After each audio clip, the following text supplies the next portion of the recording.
کہ جو سینیورٹی والا کیس تھا اسلام آباد ہائی کورٹ کے ججز کا، جس میں جسٹس محسن اختر کیانی صاحب سر فہرست تھے کہ وہ سینئر موسٹ جج تھے آفٹر جسٹس عامر فاروق صاحب، اور آئیڈیلی انہی کو چیف جسٹس بننا تھا، لیکن جو اپنے سرفراز ڈوگر صاحب ہیں ان کو لاہور ہائی کورٹ سے لا کر، جن کا وہاں پہ کوئی 15واں-16واں نمبر تھا، یہاں پہ لا کر ان کو موسٹ سینئر بنا دیا گیا، اور پھر وہیں سے ان کو chief justice of Pakistan, chief justice بھی اسلام آباد ہائی کورٹ کا بنا دیا گیا تھا۔ تو اس معاملے کو جو ہے ظاہر ہے اسلام آباد ہائی کورٹ کے ججز نے چیلنج کیا تھا کہ بھئی اس طریقے سے سینیورٹی جو ہے کیا ان کی انڈرمائن کی جا سکتی ہے۔ تو اس معاملے کے اوپر جو 5 رکنی بینچ بنا تھا، اس میں جو 2 ججز تھے انہوں نے ان جو اسلام آباد ہائی کورٹ کے ججز ہیں ان کے حق میں فیصلہ دیا تھا، اور 2 ججز جو تھے وہ پہلے سے ہی خلاف نظر آ رہے تھے کہ وہ ان کے اگینسٹ ہی جائیں گے، وہ ذرا حکومت کی طرف ان کا ٹلٹ نظر آ رہا تھا۔ لیکن ایک جج صاحب تھے بیچ میں، جسٹس صلاح الدین پنہور صاحب، جن کا ووٹ جو تھا وہ فیصلہ کن ہو سکتا تھا اگر یہ جج صاحب اس وقت سینیورٹی والے معاملے کے اوپر اسلام آباد ہائی کورٹ کے ججز کے ساتھ کھڑے ہوتے، 3-2 سے یہ فیصلہ آ جاتا تو آج کچھ تو صورتحال میں شاید مختلف ہوتی۔ ویسے تو خیر اس کو مزید چیلنج کرنا تھا انہوں نے نظر ثانی کے لیے، کچھ نہ کچھ بندوبست یہ کر ہی لیتے ہیں، جب آپ نے آئین اور قانون کی بات ماننی نہیں تو پھر تو وہ کچھ اور بھی بندوبست کر لیتے، لیکن ریکارڈ پہ رہتا کہ جسٹس صلاح الدین پنہور صاحب جو ہیں وہ آئیڈیلی ایک اصول کے ساتھ کھڑے ہوئے، لیکن انہوں نے عین وقت پر اپنا فیصلہ بدلا، اور جسٹس صلاح الدین صاحب نے جو حکومتی موقف تھا اس کے حق میں فیصلہ دیا، جس کے نتیجے میں سینیورٹی والا جو کیس تھے وہ اسلام آباد ہائی کورٹ کے ججز ہار گئے تھے۔ تو اب یہ وہ ججز جن کے اپنے فیصلے سے بھی ایک جگہ پر حکومت پاکستان کے موقف کو فائدہ پہنچا تھا، وہ بھی اب عاجز آ گئے ہیں لگتا ہے، اور وہ بھی اس بات کے اوپر جو ہے آواز اٹھا رہے ہیں کہ جناب یہ اس طرح سے معاملات نہیں چل سکتے۔ اب سوال یہ ہے کہ جب ان کی سینیورٹی خراب ہو رہی تھی تو تب تو آپ کو وہ غلط نہیں لگی، تب تو آپ حکومتی موقف کے ساتھ چلے گئے، اور آج جب آپ کو یہ نظر آ رہا ہے کہ آئندہ آنے والے دنوں میں سپریم کورٹ کے ججز کی حیثیت کیا ہوگی، تو اس کے بعد اب آپ بول رہے ہیں کہ ہاں جی یہ غلط ہو رہا ہے، جو کچھ ہو رہا ہے اس کے اوپر جو ہے وہ فل کورٹ میٹنگ بلائی جائے۔ تو یہ اس پہ مجھے حسنات ملک صاحب کا تبصرہ بڑا مناسب لگا۔ انہوں نے کہا کہ ساتھی ججوں کو بس یہ پرابلم ہے کہ جناب صرف اپنا ٹائٹل کیوں بجایا، یعنی یایا آفریدی صاحب نے اپنے نام کے ساتھ تو چیف جسٹس آف پاکستان لگوا کے اپنا ٹائٹل اپنا آفس تو بچوا لیا ہے، لیکن ان کا یہ کہنا تھا کہ جناب ساڈی واری پھر کی ہوئے گا، سانو تے کچھ نہ پھر ملیا، وہ کہتے ہیں نا میں کی پیار وچوں کھٹیا، تو کوئی ایسی صورتحال جو وہ باقی ججز کی لگ رہی ہے۔ لیکن بہرحال میرا خیال ہے ججز صاحب کو اتنا مایوس نہیں ہونا چاہیے، ہو سکتا ہے انہیں آئینی عدالت میں کنسیڈر ہی کر لے حکومت، لیکن اب انہوں نے خط لکھ دیا تو پھر یہ بات اب ذرا مشکل ہو گئی ہے، کیونکہ خط لکھنے والے لوگ اس حکومت کو پسند نہیں ہیں، اور جو خط لکھتے ہیں ان کو تو یہ بالکل ریڈ لائن لگا کر کھڈے لائن لگانے کی کوشش کرتے ہیں۔ تو ابھی صورتحال جو باقی ججز ہیں ان کے حوالے سے یہ خبریں بڑی اسٹرانگلی آ رہی تھی کہ وہ استعفیٰ دینے والے ہیں، ابھی آ جائے گا، تھوڑی دیر میں آ جائے گا، لیکن اب یہ بھی خبر آ رہی ہے کہ مزید وہ لوگ اس کے اوپر کچھ سوچ بچار کر رہے ہیں۔ اصل مسئلہ یہ نہیں ہے کہ وہ استعفیٰ دیں گے یا نہیں، کیونکہ وہ استعفیٰ نہ بھی دیں تو اس سسٹم میں ایسی گنجائش پیدا ہو چکی ہے کہ انہیں اس سسٹم سے آؤٹ کیا جا سکتا ہے بڑی آسانی سے، اور ایسی صورت میں صرف انہی کو ہی نہیں بلکہ یہ تک کہا گیا ہے کہ جو آئندہ بھی چیف جسٹس کے لیے 3 ناموں میں سے جس نام کو بنا دیا جائے گا تو باقی جو 2 ججز ہیں وہ ریٹائر ہی تصور ہوں گے، چاہے وہ سینئر بھی ہوں، جیسے کہ منصور علی شاہ صاحب یا ترمین اللہ صاحب جو ہیں انہوں نے ریٹائرمنٹ نہیں لی، اگرچہ یایا آفریدی صاحب ان سے جونیئر تھے اور انہیں چیف جسٹس بنا لیا گیا، تو انہوں نے اب اس کو باقاعدہ قانونی شکل میں ترمیم کر کے ڈال دیا ہے کہ جناب وہ پھر زبردستی اب ریٹائر ہی تصور ہوں گے۔ خیر اب یہ تو بات کنفرم ہے کہ یہ لوگ کام نہیں کر سکیں گے، اب یہ خود ریزائن کر دیں یا یہ نکال دیں حکومت والے، لیکن ان کا کام کرنا تو نظر نہیں آ رہا۔ اصل کویشچن اب یہ ہو پا رہا ہے کہ کیا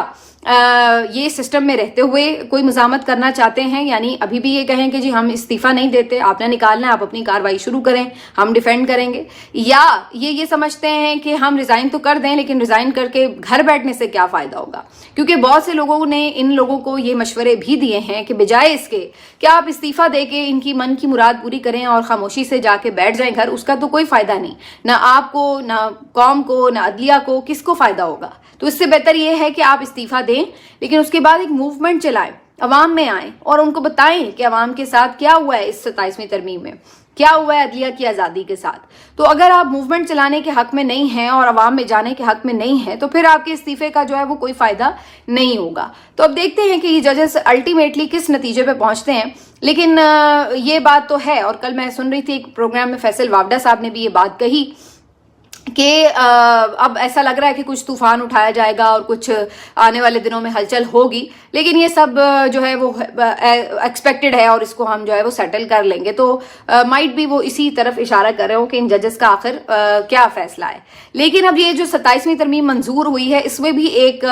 مسئلہ جو ہے وہ سینٹ میں آیا کہ سینیٹر سیف اللہ ابڑو صاحب جو ہیں، جنہوں نے on the floor of the house resignation کا اعلان کیا، انہوں نے آج دوبارہ آ کے ووٹ بھی کر دیا ہے، کیونکہ آپ کو پتا ہے کہ ان کے ووٹ سے ہی ترمیم منظور ہوئی تھی. اسی طرح جو احمد خان صاحب ہیں JUIF کے، وہ بھی آج دوبارہ آئے ہوئے تھے. انہوں نے خیر floor of the house resign کرنے کا اعلان تو نہیں کیا تھا، لیکن ان کی پارٹی نے ان کے خلاف انہیں نکالنے کے لیے اور ان کے لیے کارروائی کا اعلان کر دیا تھا. اب یہ دونوں حضرات آج دوبارہ آئے ہیں سینٹ کے اجلاس میں اور آ کر دوبارہ سے ترمیم شدہ ترمیم کو جو ہے وہ ووٹ کر رہے تھے. اس کے اوپر یہ سوال اٹھ رہا تھا کہ بھائی، بلکہ بڑا واضح تھا کہ بھائی ایسا کبھی نہیں ہوتا کہ کوئی شخص on the floor of the house آ کے اعلان کر دے کہ میں استعفیٰ دے چکا ہوں اور اس کے بعد پھر مکر جائے اور اگلے دن آ کے دوبارہ اگلی کسی اور قانون سازی میں ووٹ بھی دے ڈالے. تو اس کے اوپر جو ہے یوسف رضا گیلانی صاحب سے جب سوال ہوا تو انہوں نے کہا کہ انہوں نے استعفیٰ اگر دیا بھی ہو تو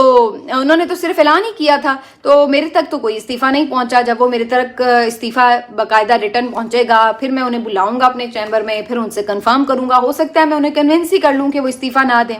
تو اس لیے ان کے استعفے کے اعلان کو استعفیٰ نہیں سمجھا جا سکتا. تو یہ ان کی اس کے اوپر جو تھی وہ ایک ایکسپلینیشن تھی جو کہ کافی مضحکہ خیز ہے. اس کی وجہ یہ ہے کہ ہم نے اس سے پہلے یہ تماشا، یہ مذاق نہیں دیکھا کہ کوئی شخص پہلے کہے کہ جی خداحافظ میں جا رہا ہوں، اس کے بعد دوبارہ آ جائے اور قانون سازی کو ووٹ دے رہا ہو. تو بالکل ایک تماشا ہی بن کے رہ گیا ہے یہ سارا عمل. اور اس کے اوپر ڈاکٹر ہمایوں محمد صاحب جو ہیں PTI کے، آج انہوں نے بڑا اچھا آئینہ بھی دکھایا یوسف رضا گیلانی صاحب کو سینٹ میں اجلاس کے دوران. انہوں نے کہا کہ آپ کیسے ان کو یہ یقین دلا رہے تھے کہ جی اگر آپ استعفیٰ دے بھی رہے ہیں تو کوئی بات نہیں، ہم آپ کو دوبارہ لے آئیں گے. گویا کہ آپ جو ہیں وہ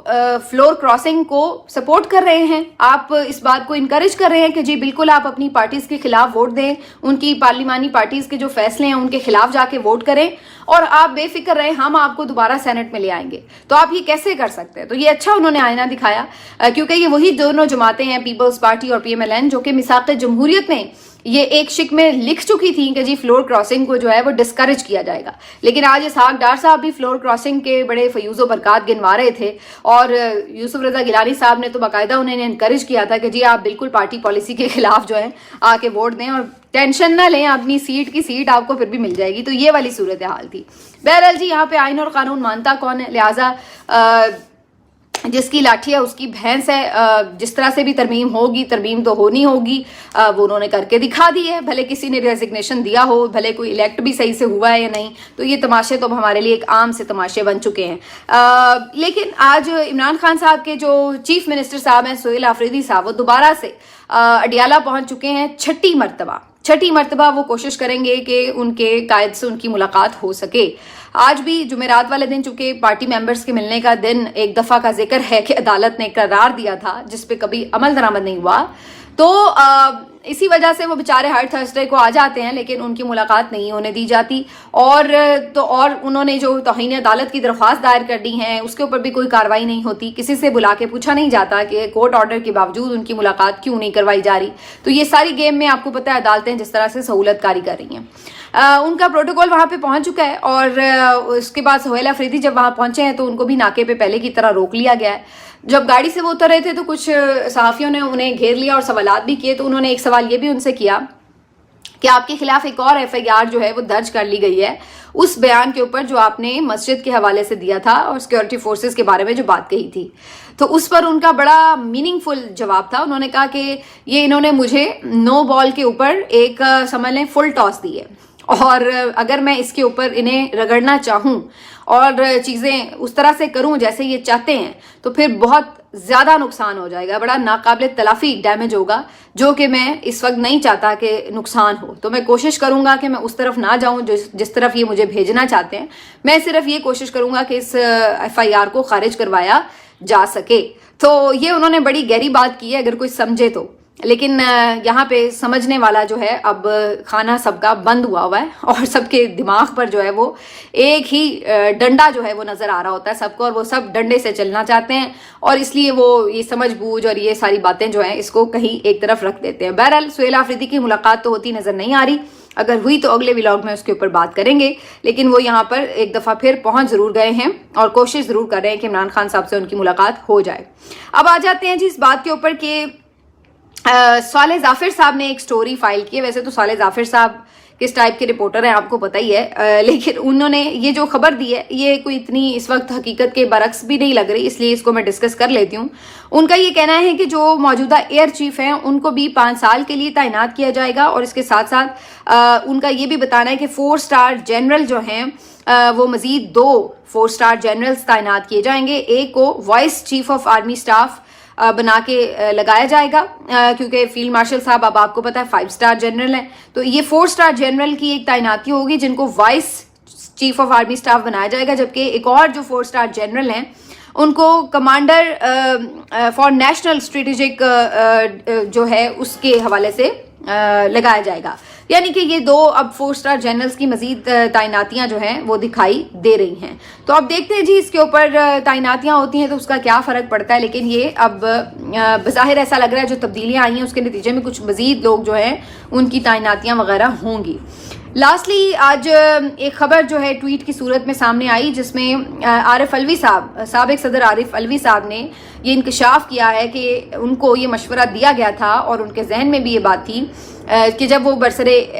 منصب تھے اور صدر تھے اس وقت عمران خان صاحب کے مختلف کیسز چل بھی رہے تھے اور ان کو 1-2 کیسز میں سزا بھی سنائی جا چکی تھی، تو اس وقت انہیں یہ کہا گیا تھا کہ آپ جو ہیں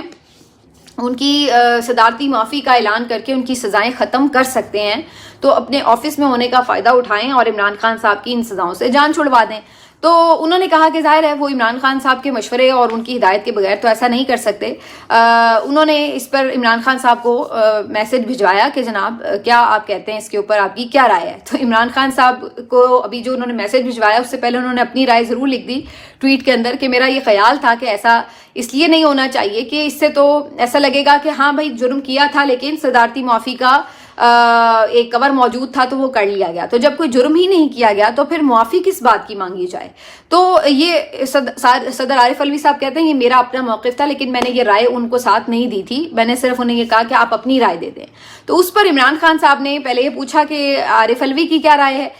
تو انہوں نے کہا کہ جی انہوں نے کہا کہ آپ اپنی رائے دیں، تو پھر عمران خان صاحب نے بھی ایگزیکٹلی یہی بات کی کہ معافی کس بات کی، کیا میں نے کوئی جرم کیا ہے، اور جب میں نے کوئی جرم ہی نہیں کیا تو معافی کس بات کی میں لوں، چاہے صدر سے لوں یا کسی سے بھی، کیوں میں معافی مانگوں۔ اور دوسری بات یہ ہے کہ معافی مانگنے کا مطلب تو یہ قرار ہو جائے گا کہ آپ یہ کہہ رہے ہیں کہ جناب چونکہ ہمیں اس بات کا خدشہ ہے کہ جناب ہمارے اوپر کیسز صحیح ثابت ہو جائیں گے، لہٰذا ہم اپنے اختیارات کا استعمال کرتے ہوئے جو ہے وہ معافی لے لیں، تو یہ نہیں ہو سکتا۔ یہ عمران خان صاحب کو شایان شان نہیں لگا اپنے، اور انہوں نے اس کے اوپر کہا ایبسلیوٹلی ناٹ۔ تو یہ آج جو واقعہ ہے سارا یہ عارف علوی صاحب نے تحریر کیا ہوا ہے۔ میرا خیال ہے کہ ان لوگوں کے لیے ایک بہترین جواب ہے جو ہر وقت ایک ڈھنڈورا پیٹنے کی کوشش کرتے ہیں کہ جی عمران خان صاحب جو ہیں وہ تو NRO چاہتے ہیں یا وہ معافی مانگ رہے ہیں۔ جب ان کے اپنے صدر تھے تو ان کے پاس یہ ایک آئیڈیل موقع تھا کہ وہ صدارتی معافی لے کے اپنے کیسز ختم کروا سکتے تھے، لیکن انہوں نے اس وقت جب یہ معاملہ جب ان کے اپنے ہاتھ میں تھا اس وقت جب یہ آپشن استعمال نہیں کیا، تو وہ پھر اب یہ آپشن کیوں چاہیں گے، جبکہ ان کا تو اپنے صدر تھے، انہوں نے کون سا آ کے انہیں کہنا تھا کہ ہاں جی میں نے آپ کو صدارتی معافی دی تھی۔ اب تو کوئی سوال ہی پیدا نہیں ہوتا کہ وہ اس طرح کی اپنے لیے کوئی پچھلا راستہ ڈھونڈیں یا کوئی ایسی کوشش کرے جو out of the court settlement کہلائے اور ان کو یہ کہا جائے کہ جی کوئی ڈیل ہو گئی ہے۔ تو اس لیے عمران خان صاحب بڑے کلیئر ہیں، اور وہ اب جس پوزیشن پر آ چکے ہیں،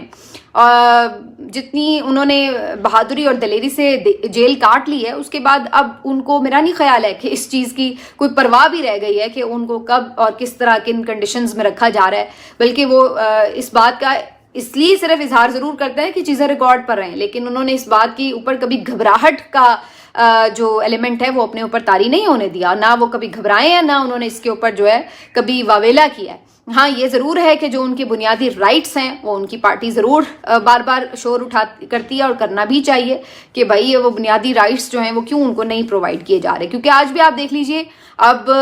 دیکھا جائے تو تقریباً 10 دن ہو چکے ہیں عمران خان صاحب نے کسی باہر کے بندہ بشر کا منہ نہیں دیکھا، یعنی کسی وکیل کسی فیملی ممبر کی ان سے ملاقات نہیں ہوئی، جبکہ جیل رول تو یہ نہیں کہتے۔ تو عمران خان صاحب کے ساتھ جو ایک بنیادی امتیازی سلوک ہو رہا ہے، ان کے بنیادی انسانی حقوق جو ہیں ان کو بھی ایون ڈیمولش کیا جا رہا ہے. یہ ایک انتہائی خوفناک چیز ہے. لیکن حکومت کو اس وقت پتہ ہے کہ باہر کی جو طاقتیں ہیں وہ بھی اس کے اوپر آواز نہیں اٹھائیں گی، کیونکہ اس وقت ان کے مفادات اس کٹ پتلی حکومت کے ساتھ جڑے ہوئے ہیں. اسی وجہ سے کوئی آپ کو یہ نہیں کہے گا کہ ہاں جی آپ کے ملک میں تو اس وقت رول آف لا ہی نہیں ہے، آپ کے ملک میں جو اس وقت سیاسی قیدی ہیں ان کی تعداد اتنی بڑی ہے. تو اس لیے ان کو بھی کوئی پرواہ نہیں ہے کہ جو مرضی انہوں نے، جس کو کہتے ہیں خدا ہی انہیں بھولا ہوا ہے، تو ان کی وہ اس وقت حالت ہے کہ یہ جو مرضی گناہ کر رہے ہیں، جو مرضی ظلم کر رہے ہیں، ان کو اس بات کی پرواہ نہیں ہے کہ کوئی باہر کی دنیا سے ان کے اوپر وزن ڈالے گا یا کوئی ان کے اوپر دباؤ آئے گا. نہ ان کو اس بات کی پرواہ ہے کہ کوئی ملک کے اندر سے تنظیمیں اٹھ جائیں گی، کیونکہ انہیں پتہ ہے کہ ہر کوئی اب خوف میں لپٹ کر بیٹھ چکا ہے یا پھر مصلحت کا شکار ہو چکا ہے. تو یہ اس وقت کی جو ہے وہ المناک داستان ہے جو لکھی جا رہی ہے. لیکن یہ بات تو درست ہے کہ میں چاہتی ہوں کہ یہ جس تیزی سے جا رہے ہیں اندھیرے کی طرف، یہ اچھا ہے، کیونکہ اتنی ہی تیزی سے پھر روشنی کا دروازہ بھی کھلے گا. اگر یہ آہستہ آہستہ غیر محسوس طریقے سے جاتے تو پھر شاید یہ پیریڈ بہت لمبا ہو جاتا، بہت زیادہ لمبا ہو جاتا. لیکن مجھے لگتا ہے کہ اب جتنی تیزی یہ دکھا رہے ہیں نا، یہ جلدی منہ کے بل گریں گے. ملتے ہیں آپ سے اگلے ویلاگ میں. اپنا خیال رکھیے. اللہ حافظ.